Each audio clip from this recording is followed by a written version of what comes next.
Dans toutes les démocraties, on retrouve une constante, des élections au suffrage universel. En effet, les élections sont l'organisation démocratique de la lutte pour le pouvoir.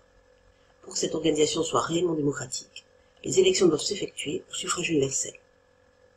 En effet, le suffrage est le choix de l'électeur. S'il est universel, c'est que tous les citoyens ont le droit de voter. Mais toute la population n'est pas considérée comme citoyenne. Ceux qui paraissent incapables d'être citoyens ne sont donc pas des électeurs, les femmes avant 1944, les jeunes de moins de 18 ans aujourd'hui. On distingue deux modes de suffrage universel, le suffrage universel direct et le suffrage universel indirect. Le mode de désignation est différent.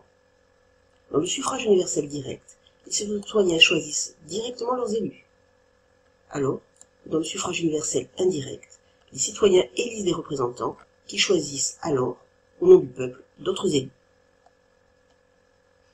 Le suffrage universel est bien adapté aux sociétés modernes de grande taille, alors que le suffrage universel indirect se retrouve à des époques où la population a du mal à se déplacer et où elle connaît personnellement son représentant. Le suffrage direct donne alors une plus grande légitimité à l'élu, le suffrage indirect, une assemblée plus modérée. Cependant, le suffrage indirect peut poser des problèmes de représentativité de la population. En effet, les élus sont souvent des notables, peu en phase avec la société. Ensuite, la personne élue n'est pas obligatoirement celle qui a le plus de suffrages directs. On peut donner comme exemple, pour le suffrage universel direct, les élections présidentielles ou législatives en France à la Ve République. Pour le suffrage universel indirect, on a les élections au Sénat en France sous la Ve République, ou l'élection du président américain. Les résultats peuvent en effet varier entre un suffrage direct et un suffrage indirect. En effet, un candidat peut être élu au suffrage indirect alors qu'il avait moins d'électeurs, mais plus de représentants élus. C'est ce qui s'est passé en 2000 aux États-Unis. Bush est devenu président alors que Gore avait obtenu la majorité des voix dans l'ensemble du pays. Le mode d'attribution des sièges. Dans le scrutin majoritaire, le candidat ayant obtenu le plus de voix est élu. Dans le scrutin proportionnel, le pourcentage de sièges est identique au pourcentage de voix. Comme exemple pour le scrutin majoritaire, nous pouvons donner les élections législatives en France. Pour le scrutin proportionnel, les élections européennes.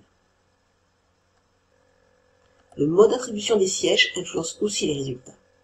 Scrutin majoritaire et scrutin proportionnel se distinguent ainsi sur deux points. D'abord sur la représentativité. En effet, le scrutin majoritaire ne permet pas de rendre compte de la réalité des résultats électoraux. Qu'un parti perde une élection d'une voix ou de plusieurs milliers, le résultat est le même. Il ne sera pas représenté. On obtient ainsi une surreprésentation des vainqueurs et une sous-représentation des vaincus. À l'inverse, le scrutin proportionnel est plus représentatif, puisqu'il permet de représenter les formations politiques à raison de leur poids électoral. Le problème du scrutin majoritaire est donc de favoriser la montée de l'abstention. En revanche, la stabilité du gouvernement est plus grande avec le scrutin majoritaire, car il y a moins de partis. Avec le scrutin proportionnel plus représentatif, le nombre de partis est plus élevé. Il y a donc un émiettement des suffrages. Il est donc plus facile de trouver un accord et une majorité dans une assemblée élue au scrutin majoritaire, et plus difficile de trouver cet accord dans une assemblée élue au scrutin proportionnel. Le risque est donc d'avoir une majorité instable. Ainsi, le scrutin proportionnel permet la représentativité, le scrutin majoritaire, l'efficacité.